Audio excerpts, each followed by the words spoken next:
హైదరాబాద్లోని ఎల్బీ నగర్ ప్రాంతంలో ఘోర ప్రమాదం సంభవించింది. సెల్లార్ లోపల పనిచేస్తుండగా పైనుంచి మట్టి దిబ్బలు కూలిపోయి 3 కూలీలు ప్రాణాలు కోల్పోయారు.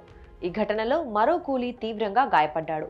సంఘటనా స్థలానికి చేరుకున్న పోలీసులు అతన్ని మట్టి దిబ్బల నుంచి బయటకు తీసి సమీపంలోని ఓ ప్రైవేట్ ఆసుపత్రికి తరలించారు.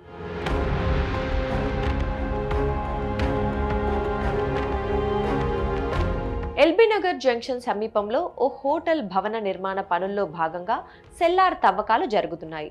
ఈ క్రమంలోనే పక్కనే ఉన్న గోడ అక్కడ పనిచేస్తున్న కార్మికులపై ఒక్కసారిగా కుప్పకూలింది. ఈ దుర్ఘటనలో 4 కార్మికులు శిథిలాల కింద ఇరుక్కుపోయారు. సమాచారం అందుకున్న పోలీసులు వెంటనే అక్కడికి చేరుకొని రెస్క్యూ టీం సాయంతో శిథిలాలు తొలగించి కూలీలను బయటికి తీసుకొచ్చారు. అప్పటికే 3 చనిపోగా కొన ప్రాణాలతో కొట్టుమిట్టాడుతోన్న కూలీని హుటాహుటిన కామినేని ఆసుపత్రికి తరలించారు. మృతులంతా బీహార్ రాష్ట్రానికి చెందినవారుగా పోలీసులు గుర్తించారు. బతుకు తెరువు కోసం నగరానికి వచ్చిన వారు సెల్లార్ పనులు చేస్తుండగా ఈ దుర్ఘటన చోటు చేసుకుంది.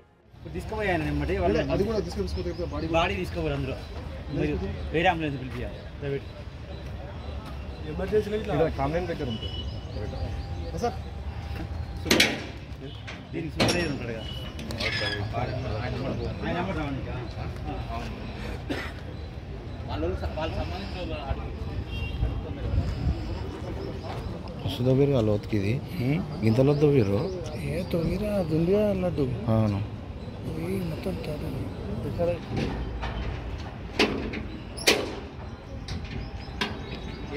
సూపర్ అయ్యాడు సూపర్ అయ్యాడు పిలువు ఒకసారి ఇటే ఉన్నా